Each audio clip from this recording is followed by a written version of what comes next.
Sex tourism यानी यौन पर्यटन।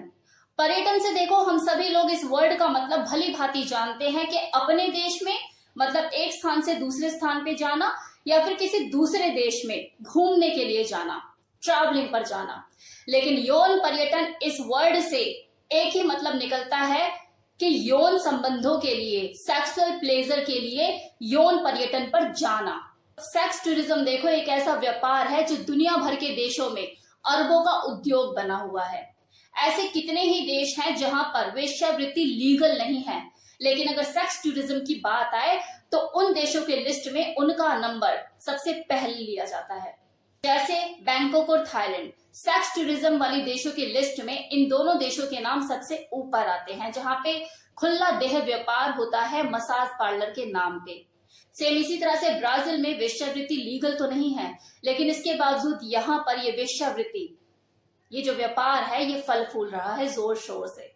वहीं अगर इंडोनेशिया की बात की जाए तो ये देश गरीब जरूर है, लेकिन सेक्स टूरिज्म के दम पर यहाँ काफी तादाद में लोग आते जाते रहते हैं और हर साल सेक्स टूरिज्म के नाम पर अरबों का बिजनेस देके जाते हैं।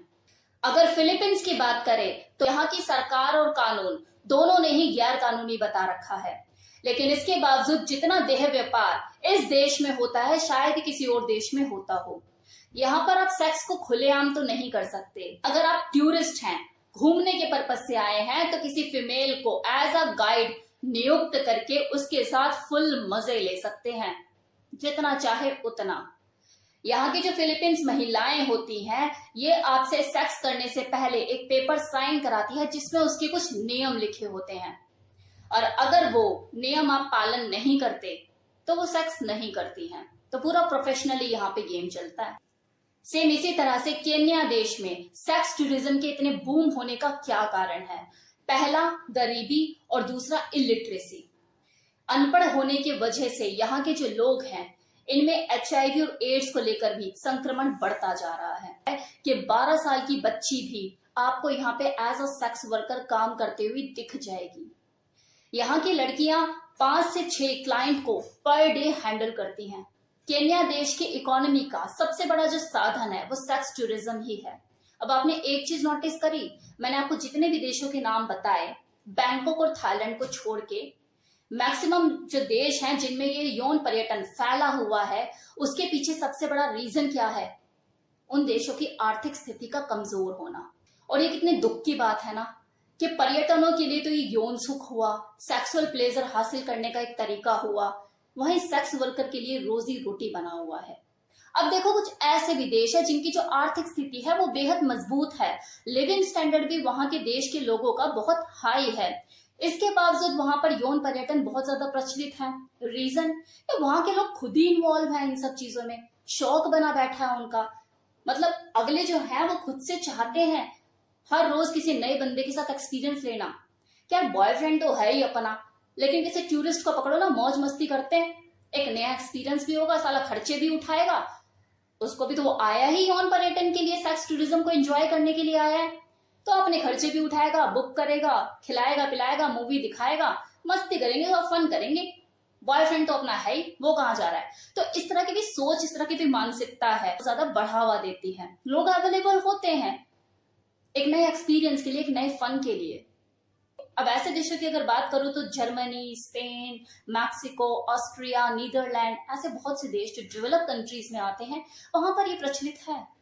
तो देखा आपने कि कैसे बदलता है स्वरूप सेक्स टूरिज्म का, कि कुछ देशों में तो ये उनकी रोजी रोटी का साधन बना बैठा है और वहीं कुछ देशों में ये लोगों का शौक बना बैठा है। अब ऐसा नहीं है कि मर्दों तक ही सीमित रह गया है कि भाई जो आदमी लोग हैं वो ही अपना पैकेज बुक कराते हैं और निकलते हैं फिर यौन पर्यटन पे। अब महिलाएं भी इन चीजों में कूद चुकी हैं। कितनी महिलाएं ऐसी हैं जो सेक्स टूरिज्म पे हर साल निकलती हैं, उनका ये शौक बनता जा रहा है, ये पॉपुलर होता जा रहा है डे बाय डे। लेकिन बस फर्क सिर्फ इतना है कि वो किसी पुरुष की तरह अपने सेक्स पार्टनर को खोजने के लिए किसी सेक्स इंडस्ट्री के लिंक का सहारा नहीं लेती, क्योंकि सेक्स मार्केट में जो दलाल होते हैं उनके पास जो अवेलेबिलिटी होती है वो महिलाओं की ज्यादा होती है, पुरुष उनके पास अवेलेबल ही नहीं होते। तो इस वजह से वो कोई और रास्ता ही निकालती हैं, सेफ भी रहता है उनके लिए। आंकड़ों के अनुसार 6 लाख से ज्यादा महिलाएं हर साल यौन पर्यटन पर निकलती है और यौन संबंध का पूरा आनंद उठा लेने के बाद वो अपने सेक्स पार्टनर को महंगे गिफ्ट, खाना पीना, मतलब कपड़े लत्ते सब कुछ फ्री में उसको देती है। जितने दिन वो उसकी कंपनी एंजॉय करती है उतने दिन तक वो उसे लग्जरी लाइफस्टाइल एंजॉय कराती है। बाद में एक अच्छी बॉन्डिंग भी बन जाती है। गरीब देशों में अमीर देश की औरतें जब आती हैं सेक्स टूरिज्म के लिए तो उन्हें अलग अलग नाम से बुलाया जाता है। इंग्लैंड में मतलब यूके में इन्हें शिर्ले वैलेंटाइन के नाम से बुलाया जाता है, तो वहीं जापान में इन्हें येलो कैप्स के नाम से संबोधित किया जाता है। कनाडा में इन्हें मिल्क बॉटल बोला जाता है। सेक्स टूर करना जहां पुरुषों के लिए हमेशा से ही शगल बना रहा है, वहीं धनी महिलाओं के बीच ये दिन ब दिन पॉपुलर होता जा रहा है। कितनी ऐसी कैनेडियन महिलाएं हैं जिनको सेक्स परोसते हुए अफ्रीकन और कैरेबियन देशों के जो नौजवान हैं गरीब से अमीर हो गए। भारत में भी गोवा, कोलकाता जैसे टूरिस्ट प्लेसेस पर ये विदेशी महिलाएं आती रहती हैं सेक्स टूरिज्म के लिए।